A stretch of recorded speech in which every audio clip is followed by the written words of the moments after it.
Network. The whole point of my talk show is to show you that even with having a learning disability, I can still amount to something. And at the same time, I'm able to turn myself into an example for people out there dealing with any types of learning disabilities and disabilities to never give up and prove people wrong. Prove to them that labels do not dictate who you are and who you're going to be, to prove them, still amount to something. My name is Kaci Medling. I was just interviewed by Keith Andrews. It was an amazing opportunity, and I hope you have an amazing day. Ladies and gentlemen, welcome to another holiday edition of the KeithAndrewNetwork. Today, we have a special episode because it's episode 988. That's right, 988. We're this close to the goal of 1,000. As you heard from our recommendation, we have a beautiful guest with us today on the KeithAndrewNetwork. And I just want to say thank you for joining us. Of course. Thank you for having me, Keith. Now, the honor's all mine. Now, I'm going to ask you some easy questions, some hard-hitting ones. I have no cards up my sleeve. And you can ask me anything you can ask me anything in return. It's a normal conversation, and you're making a new friend out of it. So with that being said, first question I want to ask you is tell our audience a little bit about yourself. Well, a little bit about me is I am a talent scout with Seattle Talent. I'm an actress with Maverick Artist Agency, and I am a producer under my own The Kaci Productions. Sorry, I had to do a quick commercial. Aquafina, owned by Pepsi, was a good order. Sorry, I had to take a drink. I was doing 2 other interviews all day. So, you know, my dad says I have diarrhea in the mouth, so I didn't drink water. Just doing a little plug. Anytime I get to make a guest laugh, I always feel like it's an accomplishment. Oh. But you mentioned you have your own company and you're a producer. So the first question I want to ask you is, what were some of your favorite films that you are producing, and what is coming up on the horizon? Well, it's a newer pursuit. So one of my, films coming out is After School. I'm actually pretty intrigued about how the audience is going to react to it, because it's actually a bit subtle in its message, but I also think that in the dialogue there's quite a bit of a heavy truth to be told. I also have been pitching out some future projects I'm so excited to bring out. One is it's this story, actually. It's in imagery. It's about self-confidence against self-esteem. And, pitching that out, sharing some of it. It's very dialogue heavy. It's a little comedic and dark, but it's, it's a bit fun to play around with that. But also I want to make, down the line, an episodic series that stars this younger person of a coming of age type situation that lives in a motel with these different personalities along that I have been coming to develop that I'm super excited about. Hey, if you have an open spot for me, I would love to work with you. But throwing an idea out, if you ever want to have like a production where you can get more exposure, I would love to interview you and the cast and help you promote any work that you're working on. Oh, that would be lovely, quite honestly. I forgot to mention, I have an episodic series myself. It's not about the interviews quite yet, but I definitely wanted to also strive down the line to do that as well. As of now, though, I'm mainly just talking about different people and organizations in the local creative film industry here, because, Washington State specifically, I know you're in New York, we're definitely trying to get a different foothold that I know New York has had for quite a while. No, absolutely. And actually, you bring up a good subject. With your production, have you ever thought about producing your own talk show? Talk show, to a certain extent. I don't say, kind of. Like, I would have to say, as of right now, me talking about different people and different organizations I have so gratefully got to meet here. And I get to advocate against like what they're doing and things like that. I do want to down the line also invite them to come and have those interviews and really talk and catch up, because we also are, you know, to a certain extent acquainted already. So I wouldn't say to a certain extent a long-term, like, oh, I'm going to be a talk show host, but I have thought about a consideration of bringing my friends along, like as such you're doing, and then, you know, being able to have that conversation and show like what we're really passionate about.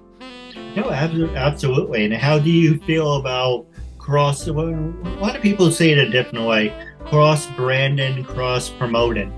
How do you feel about that? Well, to a certain extent, if you're saying like, oh, as I'm a producer, I have my productions and I'm going to collaborate with someone else who also has their own name. Yes. Okay, along that end, I mean, I love collaborating with people. To a certain extent, it does come to how am I being included.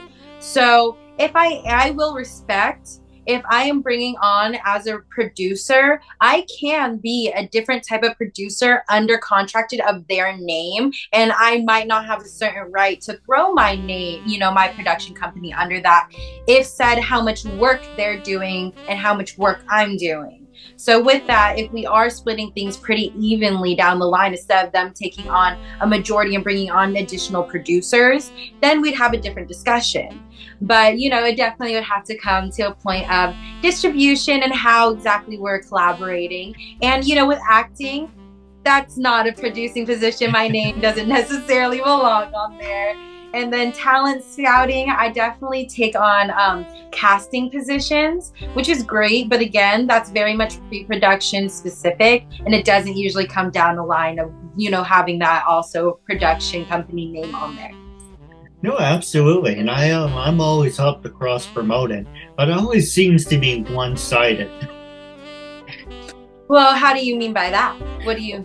Well, like for an example, one person who I interviewed, like, you can advertise me, I can advertise you, so I advertise most of the people, and I'm like, I'm not getting anything in return. And not to sound like an asshole or anything, because I'm helping you get yourself out there, but it's kind of like I'm promoting you and I'm not getting anything in return. So cross-promoting, I feel like it should be 50-50.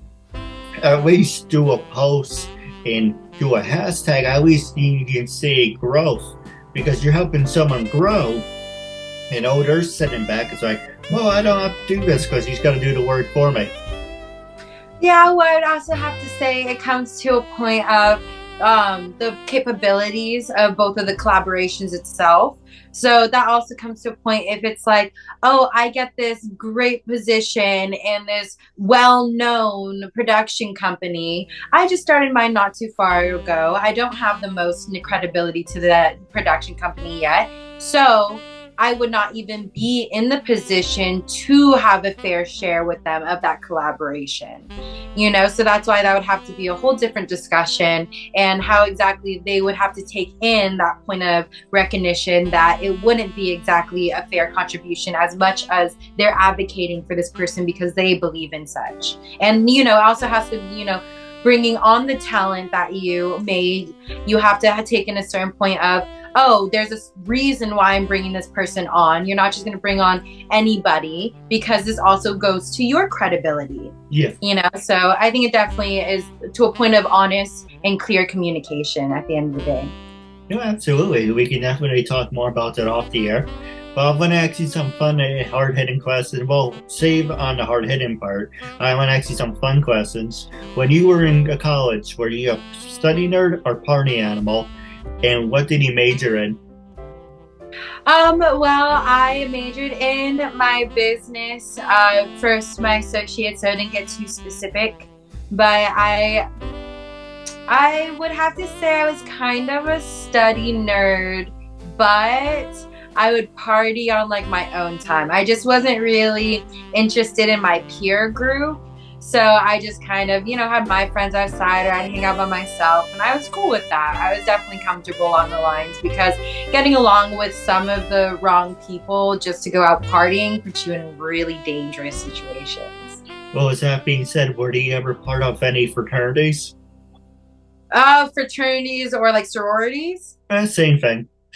No, that was never gonna be much of a thing for me because I don't like forced participation. I definitely like to be involved in school, and I like to volunteer, and I like to, you know, have different experiences going for me. But, you know, a very much group organization type community situation is not something I specifically feel like I thrive in, other than on set.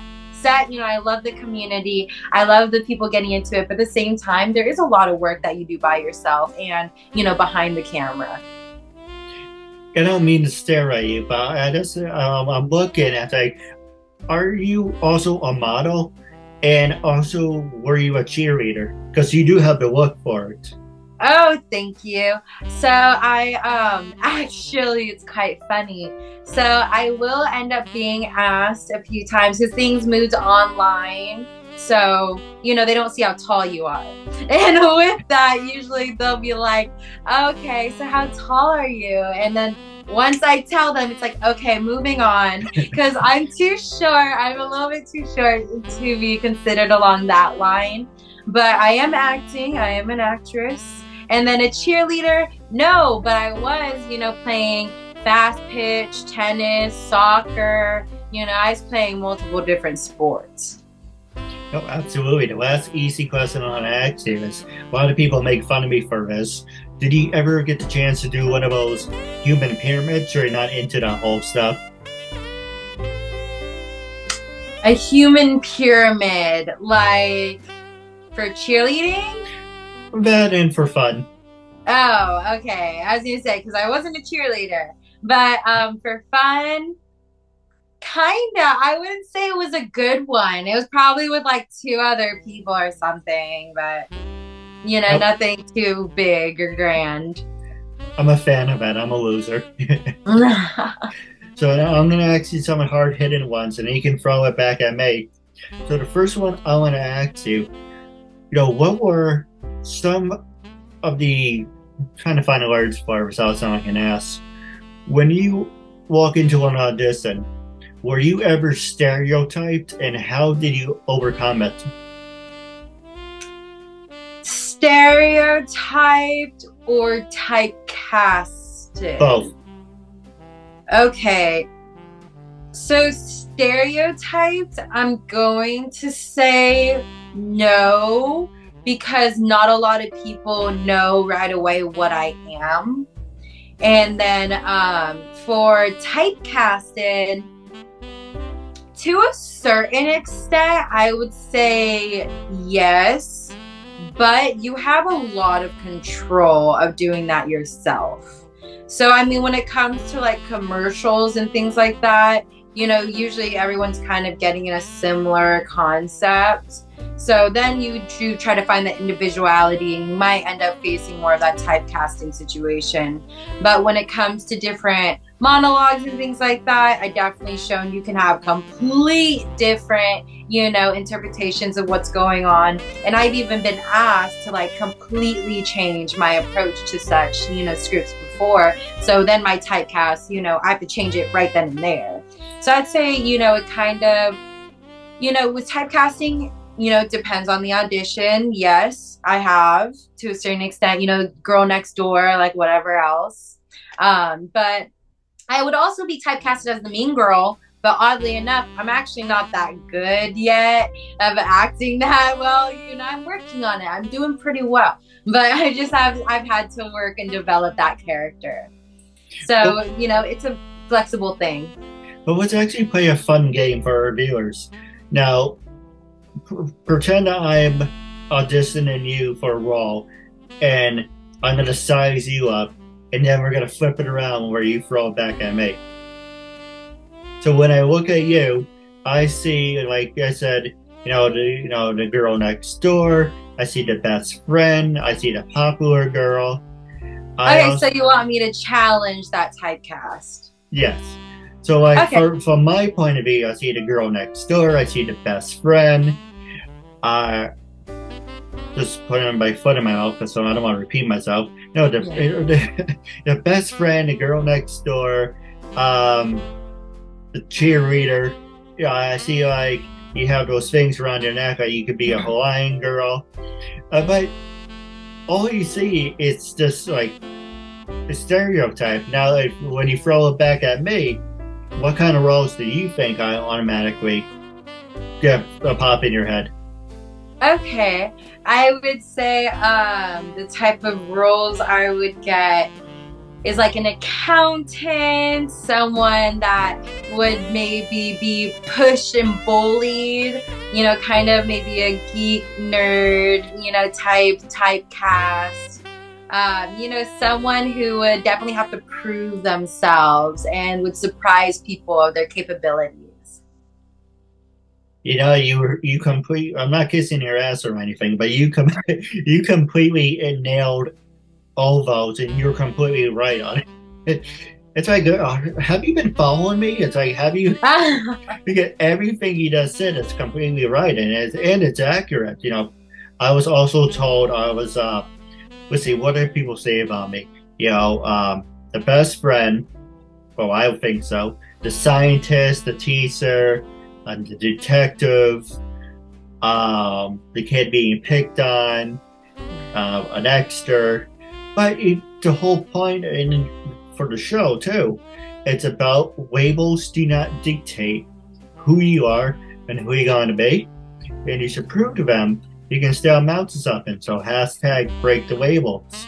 So a lot of people like to put labels on us because, I don't know, I guess labels make things easier. But it doesn't really sum up. Like, I give you an example. I would see myself as a badass. You may disagree with that. Now, you may think of yourself as, you know, a tomboy. I don't see that. I see a beautiful woman. You know, so it's easy for people to expect what they want. But when you sit down, you really need to get to know the person, because here's another example for you. You walk into an audition. They always tell you you have the first 10 seconds to make an impression on somebody. So with that being said, have you ever been sized up under 10 seconds? I would have to say to a certain extent, yes, but I wouldn't say necessarily it was during an audition. It was actually a networking event. And the way that they sized me up per se was actually really digging into my responses. So like, you know, I'd be talking, you know, you're networking, and then they ask you like some really deep, like, you know, very specific questions to try to like check you, you know, and that was fine. That was fine. I was able to, you know, have that conversation and whatever else. Great person at the end of the day. But at the same time, there was a certain bit of like sizing up going on. You know, it's funny. I try when I do the split screen, I try not to stare at myself. But when I asked you, were you ever sized up? And you said yes, and I'm sort of reflexing on it like I'm an asshole. Like, yeah, she was sized up right. No, you're fine. But I try to have fun with everyone. But seriously, you know, I was sized up too. You know, I'm never gonna work for this company ever again, so it doesn't make a difference. I went for a interview over at the North Face, and I sized it. To be fair, I sized this woman up too.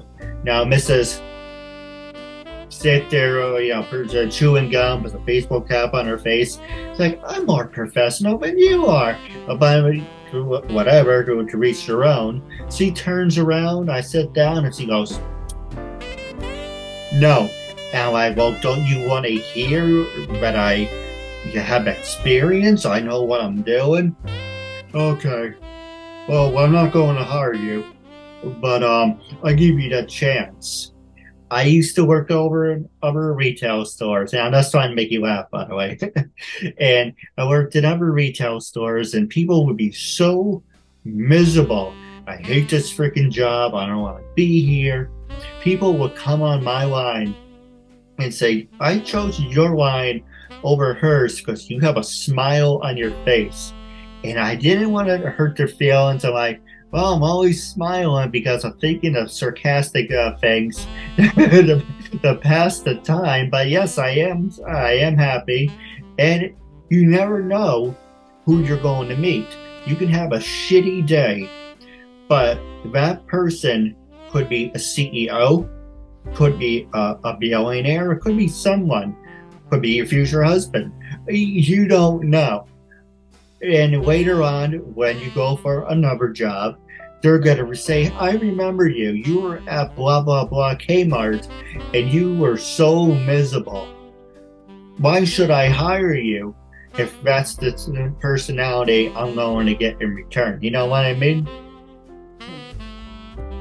No, most definitely. I mean, that's kind of how I ended up progressing in my career, was that I ended up falling into it a bit, and it was like snowballing. I ended up, Hank Ritter is probably one of the biggest people out there that really advocated for me and like really pushed for me. So with that, I actually, he is the founder of Seattle Talent, and I did most of my training under them.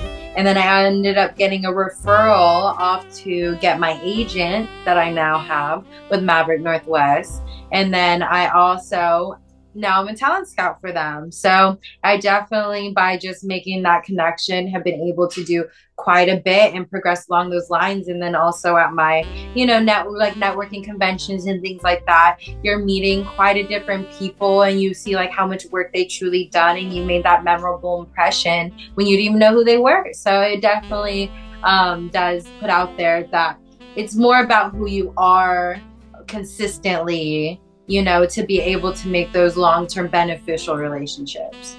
Actually, you bring up a good subject. You mentioned you are a talent scout. Now, what can you tell us a little about that?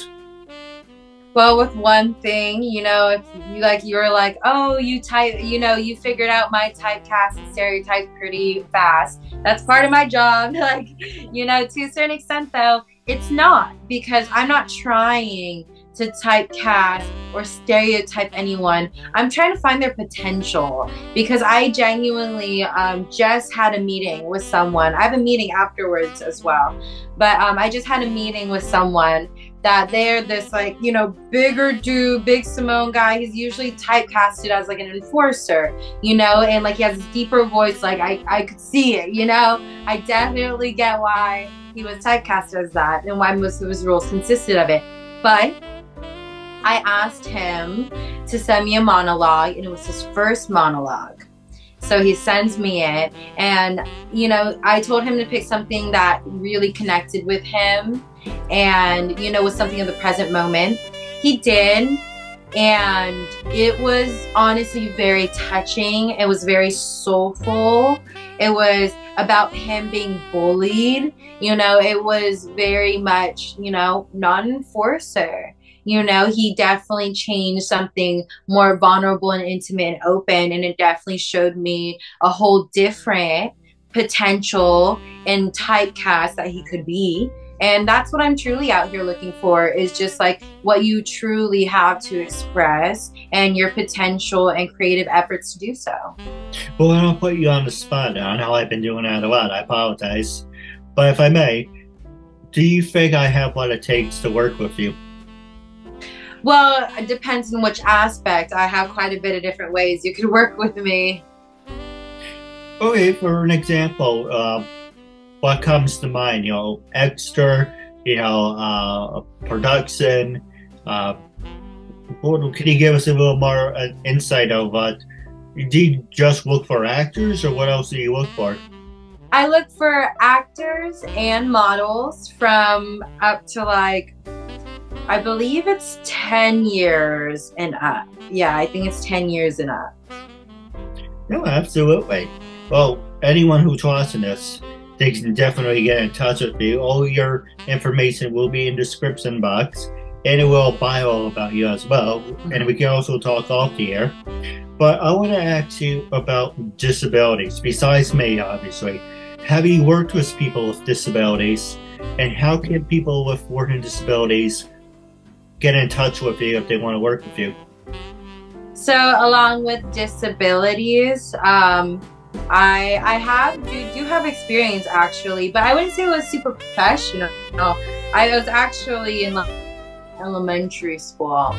I loved my art teacher, and she was also the special ed teacher. So with that, I would give up my lunch and go spend it with her and her students, as well as we had some special ed students in my classroom. One in like a wheelchair because he was as much capable as any of the rest of us. He just didn't have that physical capability and had to communicate differently, which he was a great partner. I really liked him, you know, he was a great guy. So I do have that exposure to special needs, most definitely. Along the lines of working for us, I genuinely don't see it as anything, you know, I don't see it unless you push it in my face or you're gonna, you know, kind of throw things out the water or whatever else. Like, you know, then we might have like a calmer conversation to be able to, you know, figure out what I can do better for your situation. But along the lines of most any disabilities, I honestly reach out like anyone else. You know, you're not going to be treated any differently as long as you're able to do as you want and say you can, then you're fine. No, absolutely. And now what's coming up on the horizon for you, and how can our fans and listeners get in touch with you? So I do have a website coming out. I just messaged the creator of it not that long ago, and I have a meeting with my boss, you know, a little bit later this week. So with that, I mainly just casually keep striving for my talent scouting. I definitely love recommendations along the lines, I just need your commercial and theatrical headshot. It doesn't need to be professional if you're new, you know, just get something that is, you know, specification that is similar to that would be great. And even if you do mess up, I'm gonna be here to set a meeting, and then I'm gonna ask you to bring a monologue if I so continue to move forward. And with that, I will give you some advice. We'll have a conversation, see what we can offer you, and then move along from there. It's nothing too intimidating. I'm definitely open to new talent and from different, you know, experience all around. And with that, I just want to be supportive and trying to push someone along what they're passionate about and really can see to prove in themselves. No, I agree with you 100%. Now, I want you to be brutal. I access to all our guests, and I'm not putting words in your mouth. I want you to be brutally honest. When I first approached you to be a guest on my talk show, what made you say yes? How do you feel now? And would you recommend it to other people? So I would say when you first reached out, why I said yes is because I am a producer and I am an actress. So as much with talent scouting, that's what I do consistently. But I do want to be on other people's projects, and I want to be able to produce other people's scripts under my company, and I want to be able to act on other people's projects. So with that, this point of recognition and collaboration is super important, you know, to continue to develop each other's, you know, recognition and credibility along the industry. And I recognize that, you know, and even when you first reached out as well, I was super interested. You had your Facebook website, you had your things going on. I've seen, you know, your little clip art special things going on. It was really nice. I would say at one point though, when you started asking me some, you know, different requests and things like that, I was a little bit like, okay, you know, what's going on? So then I started reviewing your channel and things like that. You sent me additional information all throughout whenever I asked. So that was highly appreciated. Definitely built your credibility along that end. And with that, how I feel now is I'm definitely very honored. I'm very happy that I've, you know, been able to do this with you. I can't wait to see how it turns out. And I would definitely say to a certain extent, like, yeah, you're easy to work with. If there's anything that may, you know, come into question, you're very flexible along those lines. So I definitely recommend to, you know, come meet you and be on your channel and do this, you know, meeting. It's very nice. No, absolutely. I do have a couple questions for you off the air. And this interview will be aired on YouTube, Facebook, and all social medias. If you watch, you definitely have to leave a comment. You interact with the host and our beautiful guest today. Now, with that being said, we're this close to 1,000 episodes. Let's see, this was 88. So we are about 12 episodes away from our goal. I don't know who they're going to be. It's going to be a good episode for each of them. Season 11. It's right around the corner of Season 11 on the road to 1,000. Brand new guests, brand new content, and I can't wait. Our goal for an episode part 2 is to reach 100 views. Once we reach 100 views, we definitely will do a part 2. This June 10th, will be my 10-year anniversary. I would love to have you with us, either in person or you can just do a video shout out. But with that being said, wrapping up the holiday edition, it was an honor and privilege having you as a guest, and I'm looking forward to part 2 down the road. Until we meet again, thank you and have a good night.